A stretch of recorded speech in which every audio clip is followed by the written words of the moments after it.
Bismillahirrahmanirrahim. Assalamualaikum warahmatullahi wabarakatuh. Perkenalkan, saya Imam Yunianto, Eskom, MKOM. Hari ini saya ingin menjelaskan tentang mata kuliah Arsitektur dan Organisasi Komputer untuk Fakultas Teknik dan Komunikasi, Program Studi Teknik Informatika, jenjangnya strata 1, Institut Bisnis Muhammadiyah Bekasi. Di dalam rencana pembantu semester, Arsitektur dan Organisasi Komputer sebenarnya dulu ini dua mata kuliah. Yang pertama Arsitektur Komputer dan Organisasi Komputer. Sekarang ini dua mata kuliah ini menjadi satu, Arsitektur dan Organisasi Komputer, di mana Arsitektur Komputer itu menjelaskan bagaimana rancangan dari komputer, dari fungsi-fungsinya, hardware bagaimana, software bagaimana, itu arsitektur. Lalu organisasi komputer seperti namanya organisasi adalah bagaimana fungsi-fungsi itu bekerjasama untuk mencapai satu tujuan. Seperti halnya ada fungsi input, fungsinya untuk mengambil input dari luar, lalu fungsi proses dan fungsi dari output atau menampilkan. Arsitektur dan organisasi komputer ini diajarkan di Teknik Informatika dengan SKS 3, beban SKS 3 pada semester 2. Capaiannya untuk program studi ini, capaian mata kuliahnya, capaian untuk program arsitektur dan organisasi komputer ini, pertama itu mampu mengembangkan sistem dan cara melakukan perencanaan, analisis, desain, penerapan, pengujian, pemeliharaan sistem untuk menghasilkan sebuah solusi yang relevan, akurat, dan tepat sesuai dengan kebutuhan pengguna. Jadi diharapkan mahasiswa itu bisa melakukan perencanaan dari arsitektur komputer, serta juga mampu memahami tentang organisasi komputer. Lalu yang kedua, mampu memanfaatkan pengetahuan di bidang sistem cerdas.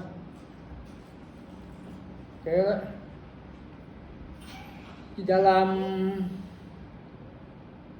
mata kuliah arsitektur dan organisasi komputer ini, materi yang diajarkan itu pertama arsitektur komputer, fungsi dan struktur arsitektur komputer. Kedua itu definisi CPU dan elemen sentralnya. Lalu yang ketiga processing unit atau CPU. Keempat struktur dan fungsi CPU. Kelima arithmetic dan logic unit atau ALU. Keenam itu elemen-elemen kontrol unit. Ketujuh operasi unit kontrol operasi, makro definisi dan fungsi input output system. Setelah itu UTS, lalu dilanjutkan dengan pertemuan ke-9 atau ke-8, karena UTS itu kan pertemuan ke-8 ya. Kalau hitung pertemuan ini pertemuan ke-8 setelah UTS itu materinya sistem input output, lalu 10 perangkat eksternal, 11 struktur dan fungsi bus interface bus, jenis bus, desain set instruksi dan pemasaran desain pengalamatan.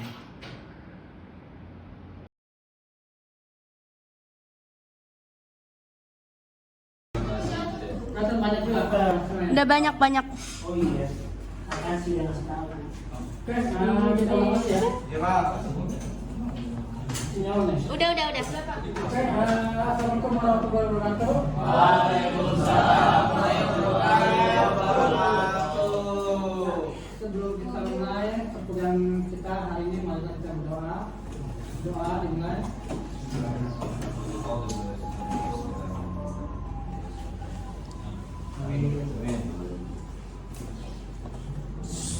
Selesai. Oke, kita masuk ke pertemuan kita yang ke-10 ya. 10. pipeline processing. Sebelumnya kita udah masuk ke bus ya. Bus intinya cuma sebenarnya bus itu bagaimana data itu mengalir dari satu device ke device lain atau dari satu buffer ke buffer lain atau proses gitu ya. Dari input ke prosesor ke ada nama memori dan sedangkan tugasnya lalu lari ke monitor atau printer. Oke, ini pipeline processing ini adalah konsep dari bagaimana data-data yang sudah dikirim itu adalah data biasanya itu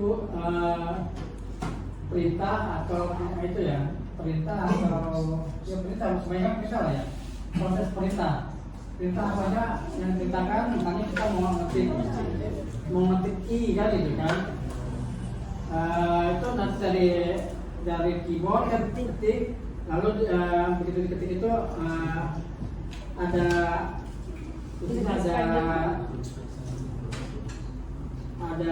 drivernya yang membuat i itu menjadi kode ASCII. Seperti ini kita lihat kode ASCII-nya.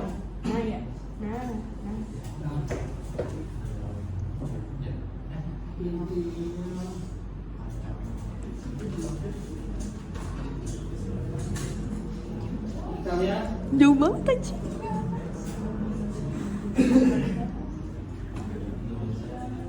Jadi apa yang kita ketikkan di keyboard, apa yang kita itu pakai keyboard atau kita pakai input device, ini kan ini. Saya tambahin kode ASCII-nya desimal 43 001 gitu kan gitu plus. Kamera dulu. Nah, sana kita balik ke ini lagi.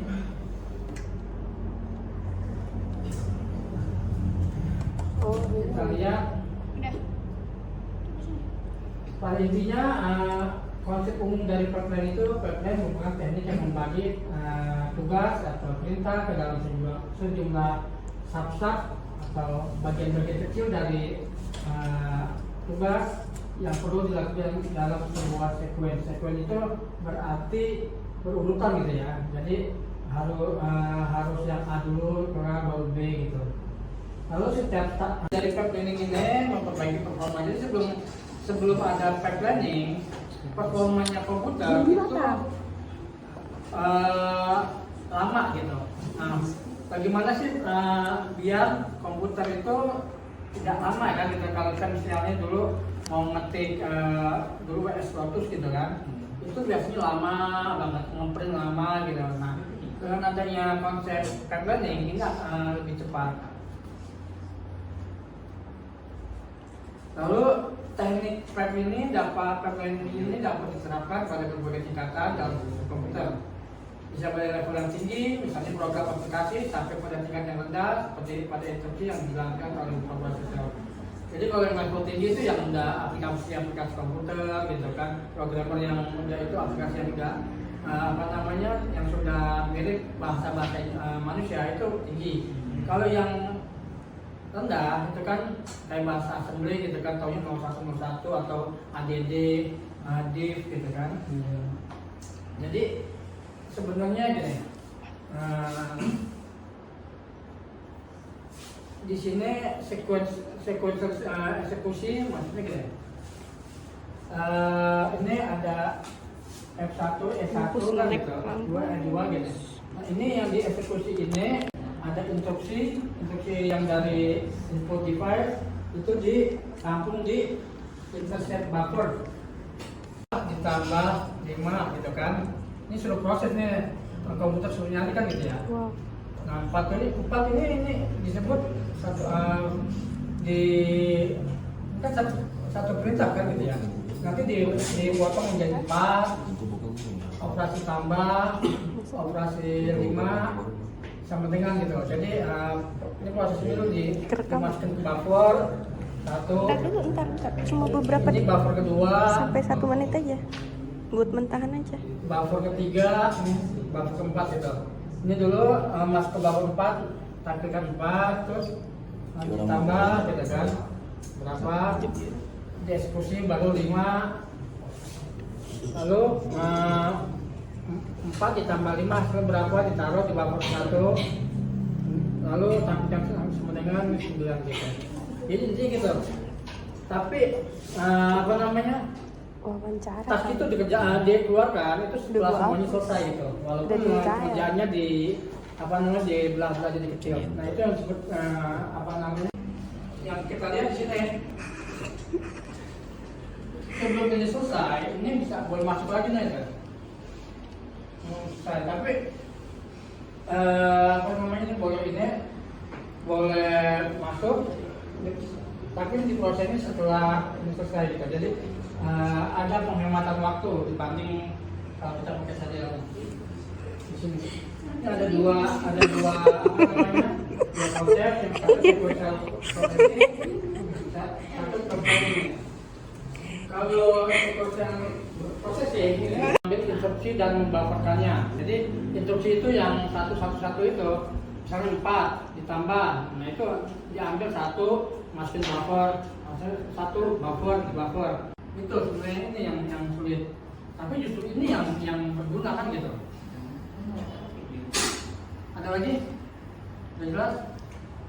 Jam. Cukup, Pak. Oke, kalau nggak ada lagi kita coba masuk lagi. Ini di sini ada namanya contoh partai. Kita lihat di atas itu clock cycle. Intinya kalau clock cycle itu ke waktu kan ya. Terus yang ada 1, 2, 3, 4, 5, 6, 7 kita anggaplah satu itu 1 detik kan atau 2 menit kita silakan. Di sini ada instruksi 4 instruksi ya, 4 instruksi kan gitu. 4 instruksi, satu instruksi ada 4 sahabat gitu ya. Jadi begitu ini masuk, ini kan udah siap nih belakangnya. Instruksi ini udah masuk 1, ini siap-siap di sini nih. Begitu ini lepas, ini masuk gitu. Itu lalu instruction dibagi ke dalam 4 step. Yang pertama pengambilan instruksi, mendekode instruksi ke operan itu apa namanya tambah kurang gitu kan, lalu eksekusi operasi dan modifikasi. Jadi ini belum selesai, ini sudah mulai masuk. Ini di waktu kedua gitu ya, ini kan satu perintah, ini belum masuk sampai kelar baru ini juga dieksekusi barengnya, yang ini bareng begitu ini selesai kan itu. Jadi berapa banyak yang di hemat waktunya. Oh, berarti konsepnya instruksinya tuh gantian apa? Tetap gantian gitu, yang atas duluan, cuma ini bisa masuk sebelum ini selesai kan gitu ya. Ada berapa perintah, 1, 2, 3 kan gitu ya. Ini masuk. Nah masuk ini kan sebenarnya yang disebut dua barengan itu kan, pemakaian memori bersama kan, itu yang agak sulit sebenarnya kan gitu. Ini pemakaian bersama ini kan 3, 1, 2, 3 dalam satu waktu kan gitu. 1, 2, 3, 4. Ini yang agak sulit sebenarnya. Jam ini tadi kan jam taksi itu yang agak sulit.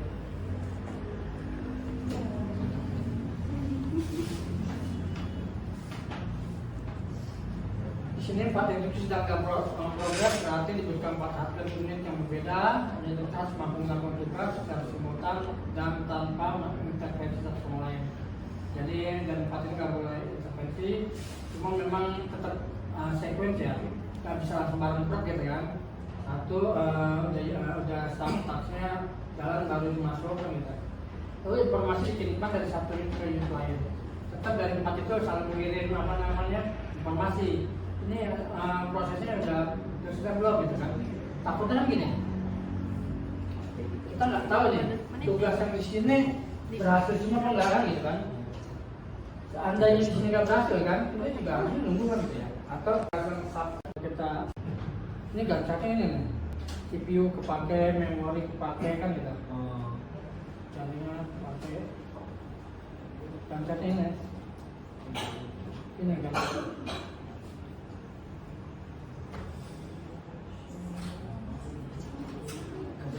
Dan saat ini digunakan untuk mengukur bagaimana pipeline itu berhasil tidak atau mengukur proses-proses yang ada di komputer. Seperti hal ini, gambarnya menunjukkan gangkat vertical axis merepresentasikan empat unit dan horizontal axis merepresentasikan waktu. Horizontal ini waktu, semakin lama ini semakin ke atas semakin banyak gitu ya pokoknya. Tugasnya setiap unitnya. Waktu satu itu cuma satu proses, waktu kedua tuh ada dua proses, di dua sama satu gangkatnya. Oke. Lalu gangsat pada gambar 13 teknik yang dibutuhkan untuk mengikuti 10 instruksi di 1 sampai 10, sedangkan pada secara sequential dibutuhkan 40 unit.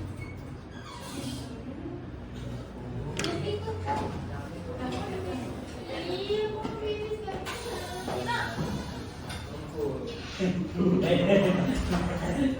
kita balik kembali. Lalu di sini ada aturan,